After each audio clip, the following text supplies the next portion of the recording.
मित्रों नमस्कार। मैं राज ज्योतिष गुरु आप लोगों के समक्ष फिर से हाजिर हूं और हर बार की तरह इस बार भी मैं एक नई जानकारी लेकर आप लोगों के सामने आया हूं। इस बार हम बात करेंगे कर्मों की गति पर।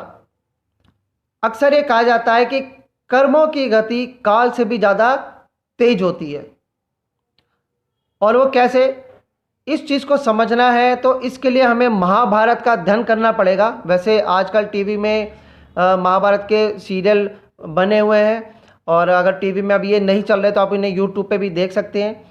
और हर किसी को महाभारत की कथा का ज़रूर अध्ययन करना चाहिए, उन्हें एक बार देखना, सुनना, पढ़ना ज़रूर चाहिए। है तो ये कथा बहुत पुरानी, लेकिन आज भी अगर आप किसी समस्या में घिर जाते हैं, किसी धर्म संकट में फंस जाते हैं, तो इस कथा में, महाभारत की कथा में आपको ज़रूर उसका कुछ ना कुछ निवारण ज़रूर मिलेगा, और सटीक निवारण मिलेगा। हम बात कर रहे थे कर्मों की गति। इसको समझना है तो उसके लिए हमें महाभारत में ही आना होगा। महाभारत का एक विशेष किरदार था भीष्म पितामह, गंगा पुत्र भीष्म पितामह। इच्छा मृत्यु का वरदान था उन्हें मिला हुआ अपने पिता से, यानी कि वो जब तक खुद ना चाहे काल भी उन्हें आके स्पर्श नहीं कर सकता था, उनको मृत्यु नहीं हो सकती थी, चाहे कुछ भी क्यों ना हो जाए। और जिन लोगों ने महाभारत देखी होगी, पढ़ी होगी, सुनी होगी, उन्हें पता होगा कि बाणों की शैया पर भीष्म पितामह लेटे रहे और अपनी इच्छानुसार ही मृत्यु को प्राप्त हुए। वरदान से भीष्म पितामह जी ने काल को, मृत्यु को रोक लिया, लेकिन अपने किए हुए कर्मों को नहीं रोक पाए।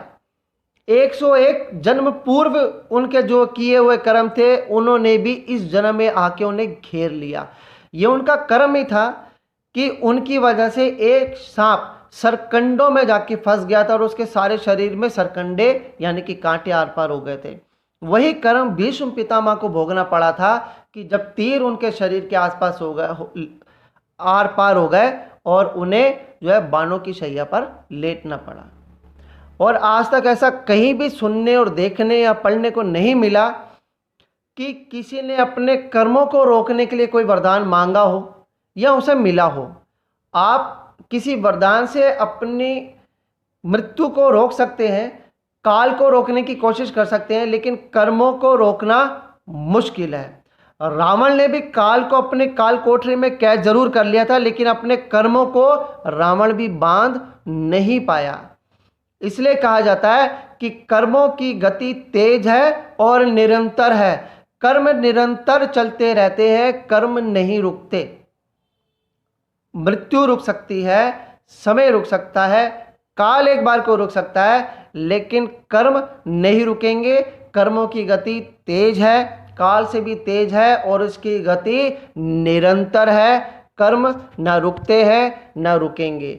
आपके अच्छे या बुरे कर्म किए हुए आपको कभी ना कभी वो फल ज़रूर देंगे, आपके सामने वो ज़रूर आएंगे।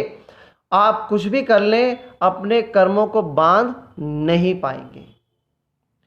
मित्रों, कैसी लगी आपको ये जानकारी? बताना ना भूलिएगा।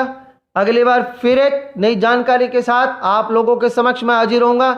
लेकिन आप लोगों से विदा लेने से पहले मैं एक रिक्वेस्ट आप लोगों से करना चाहता हूं कि अब तक अगर आपने मेरा चैनल सब्सक्राइब नहीं किया है तो कृपया से सब्सक्राइब कर लीजिए, क्योंकि आने वाले दिनों में मैं नाड़ी ज्योतिष के ऊपर बहुत सारे चार्ट एनालिसिस पेश करने जा रहा हूं। और अगर आपको इस वीडियो में दी गई जानकारी अच्छी लगी हो तो इसको लाइक करना या शेयर करना भी मत भूलिएगा। जय माता दी।